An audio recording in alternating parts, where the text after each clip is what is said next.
हाँ जी बच्चों,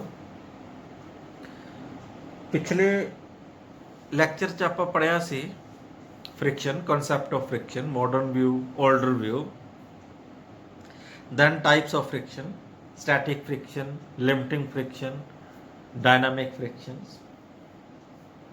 ਅਸੀਂ ਪੜਿਆ static friction is a self adjusting and maximum value of static friction is called limiting friction, and then dynamic friction ਦੀਆਂ types ਪੜੀਆਂ, sliding and rolling.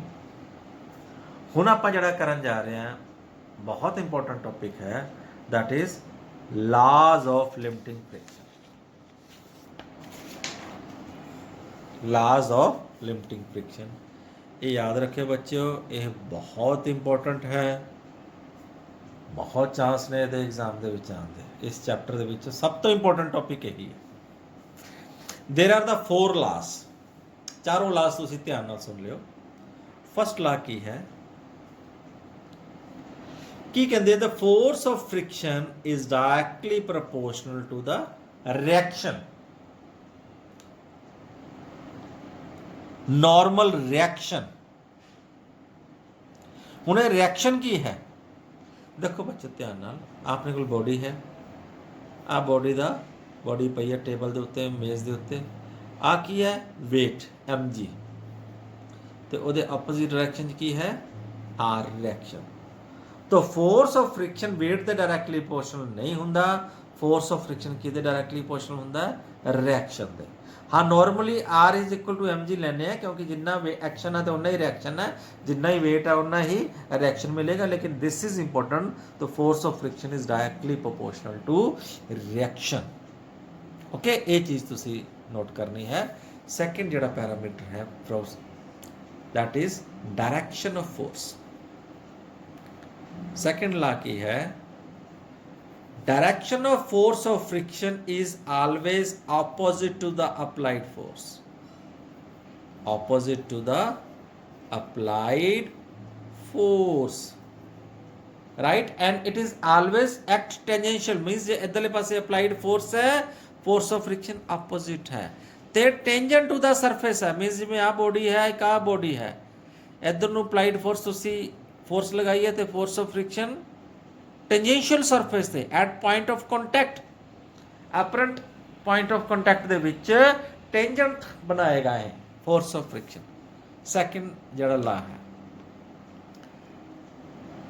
Third, the force of limiting friction is independent of the apparent area of contact, it is independent of apparent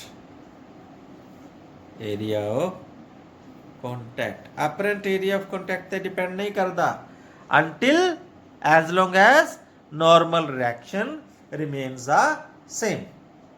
तो force of friction है वो area of apparent area of contact ते depend नहीं करता, ये तीजा नियम है। And चौथा लास्ट नियम जड़ा है, force of limiting friction between any two surface in contact depends upon the nature of the surface. किस पे डिपेंड करता है, depends upon the nature of the surface.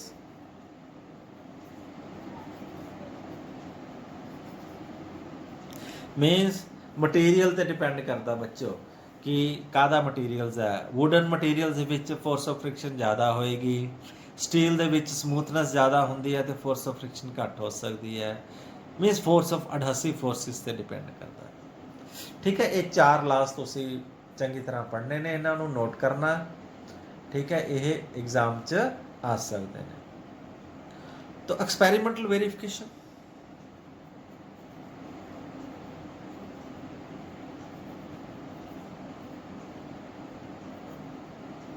experimental verification of the laws of limiting friction। हाँ जी, तो book चो देखते हैं आप सीधा डायरेक्ट एक्सपेरिमेंटल वेरिफिकेशन। देखो जी, आ थोड़े सामने डायग्राम ने, आ टेबल है, ਟੇਬਲ ਦੇ ਵਿੱਚ ਕੀ ਕੀਤਾ ਗਿਆ ਹੈ, ਆ ਪੁੱਲੀ ਦੇ ਵਿੱਚ ਇੱਥੇ ਬਲੌਕ ਰੱਖਿਆ ਗਿਆ, ਬਲੌਕ ਦਾ weight ਹੈ mg, mg ਦੇ ਆਪੋਜ਼ਿਟ ਡਾਇਰੈਕਸ਼ਨ ਲੱਗੇਗਾ। ਪੁੱਲੀ ਦੇ ਦੂਜੇ ਪਾਸੇ ਸਿਰੇ ਧਾਗਾ ਬਣ ਕੇ ਇੱਕ ਆਪਾਂ ਪੇਨ ਤਕੜੀ ਹੁੰਦੀ ਹੈ ਨਾ, ਉਹ ਲਟਕਾਈ ਵੀ। ਕੀ ਕੀਤਾ ਜੀ ਅਸੀਂ, ਇਹ ਬੈਲੈਂਸ ਕੀਤਾ ਹੋਇਆ ਇਹਨੂੰ, ਕਿਉਂਕਿ ਇਹ 'ਚ ਫ੍ਰਿਕਸ਼ਨ ਫੋਰਸ ਲੱਗ ਰਹੀ ਹੈ। ਹੁਣ ਜਿੰਨੀ ਫ੍ਰਿਕਸ਼ਨ ਫੋਰਸ ਹੈ ਇੱਥੇ ਛੋਟਾ ਜਿਹਾ weight ਇਹਦੇ 'ਚ ਪਾ ਕੇ ਉਹਨੂੰ ਬੈਲੈਂਸ ਕੀਤਾ। ਅਸੀਂ ਪਹਿਲਾਂ ਛੋਟਾ weight ਪਾਇਆ, ਦੇਖਿਆ ਬੋਡੀ ਖਿਸਕਦੀ ਹੈ ਕਿ ਨਹੀਂ ਖਿਸਕਦੀ, ਫਿਰ weight ਵਧਾ ਦੇਂਗੇ ਦੇਖਿਆ ਕਿ ਇੱਥੇ ਆ ਕੇ ਬੈਲੈਂਸ ਹੋ ਗਿਆ। ਮੀਨਸ ਹੁਣ ਇੰਨੇ weight ਦੇ ਬਰਾਬਰ ਇਹ ਫ੍ਰਿਕਸ਼ਨ ਫੋਰਸ ਹੈ। ਜੇ ਇਹਦੇ 'ਚ 0.1 ਮਿਲੀਗ੍ਰਾਮ ਵੀ ਆਪਾਂ ਐਡ ਕਰਦੇ ਹਾਂ ਨਾ, ਥੋੜਾ ਜਿਹਾ weight ਵੀ ਐਡ ਕਰਦੇ ਹਾਂ, ਤੇ ਬੋਡੀ ਖਿਸਕਣ ਲੱਗ ਜਾਂਦੀ ਹੈ। ਮੀਨਸ ਇਹ ਲਿਮਟਿੰਗ ਫ੍ਰਿਕਸ਼ਨ ਹੋ गई है। लॉज ऑफ लिमिटिंग फ्रिक्शन ही पढ़ना ना, लॉज ऑफ लिमिटिंग फ्रिक्शन। तो लिमिटिंग फ्रिक्शन किया है at the verge of motion है, that block is at the verge of motion. Maximum value of the static friction is called limiting friction. यह इस wait के बराबर बैलेंस्ड है। तो फस्ट नियम की कहता, फस्ट लॉ की कहता कि मैं एक्सपेरिमेंटली इसनों प्रूव कर सकते हाँ कि फस्ट लॉ की है F is directly proportional to R. Means जे रिएक्शन डबल हो जाए फोर्स ऑफ फ्रिक्शन डबल हो जाएगा। किवें किता, असी सेम वेट के दो ब्लॉक्स एक दूजे उपर रखते, एरिया ऑफ कंटैक्ट तो उन्ना ही है जिवें इत्थे सी उन्ना ही इत्थे है। हुण वेट डबल हो गया, मीनस रिएक्शन डबल हो गया।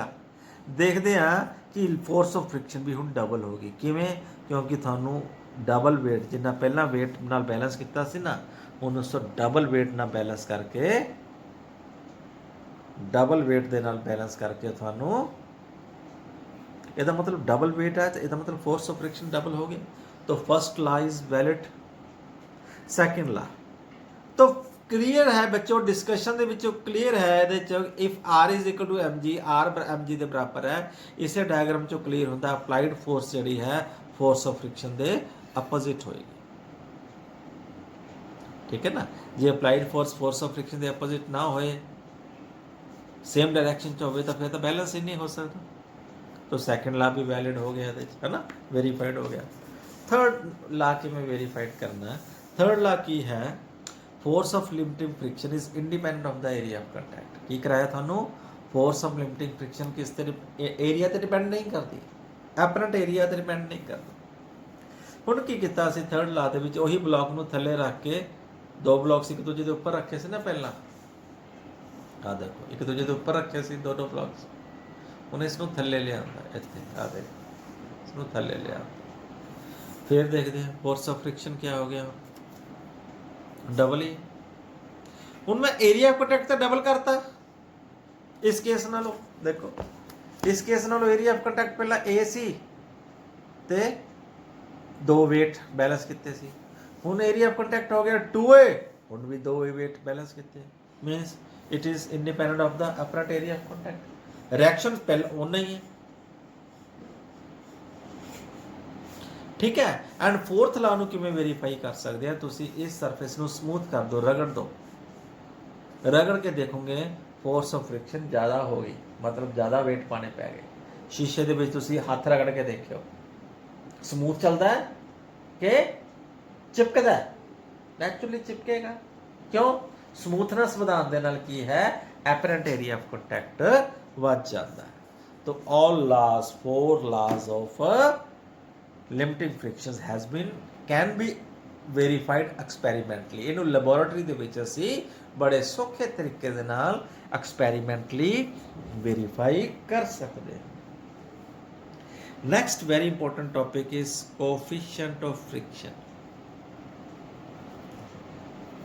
कोएफिशिएंट ऑफ फ्रिक्शन की कहता, कोएफिशिएंट ऑफ फ्रिक्शन कहते फोर्स ऑफ फ्रिक्शन। चलो फोर्स ऑफ फ्रिक्शन को आप स्मॉल एफ ना लिखिए, small F force of friction is directly proportional to R. Small F लिख लो इन्हों, कैपिटल एफ नू आप अप्लाइड फोर्स लिखिए, force of friction small F लिखिए।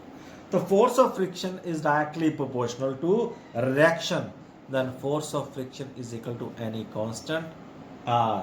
तो this constant mu is called, very important, इन्हों की कहने हैं कोएफिशिएंट ऑफ फ्रिक्शन। देखो बच्चों टाइप्स ऑफ फ्रिक्शन पढ़ाया थानू, किहड़े किहड़े ने? एक तो है coefficient of limiting friction,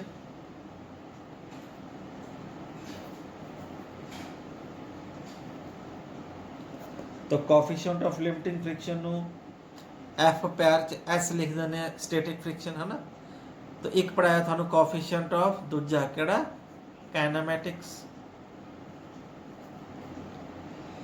kinetic friction, उसनू म्यू के ना लिखते हैं। तो याद रखियो mu S is always greater than mu K. तो coefficient of friction mu is equal to F upon R, okay, means force of friction to the normal reaction. अच्छा, different body table दिता थोड़े बुक के विच different bodies है, different coefficients of frictions है। जिवें आ would ते वुड, मतलब एक बॉडी वुड है दूजी भी वुड है, then coefficient of limiting friction 0.7 है तो काइनेटिक 0.4 है। थानू मैं दस्सिया काइनेटिक फ्रिक्शन दी वैल्यू इस तो घट होएगी। एक वुड है दूजी लैदर है, ਉਹਦੇ ਚ ਆ 0.5 है आ 0.4 है। एक स्टील है, स्टील ਤੇ स्टील ਦੇ ਵਿੱਚ ਲਿਮਿਟਿੰਗ 0.74, काइनेटिक 0.57। एक स्टील है दूजी स्टील है लेकिन हार्डर है, वो माइल्ड सी है, हार्डर है 0.78 0.42। याद रखने की लोड़ नहीं, बट जिमें स्टील एंड स्टील ग्रीस्ड है जी, देखो फ्रिक्शन है ही नहीं 0.1 तो काइनेटिक 0.05। ठीक है, अपन को पता वुडन दे विच फ्रिक्शन ज़्यादा है, तो जो स्टील नू ग्रीस कर दिता जाए फ्रिक्शन आलमोस्ट डिसअपीयर हो जाता है। ठीक है जी, तो अगला टॉपिक है साडे कोल अज दा, that was angle of friction.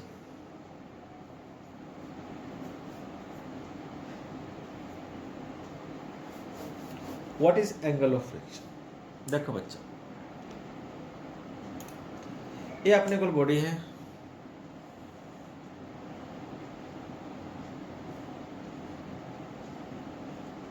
इस बॉडी का वेट लग रहा है नीचे नो mg,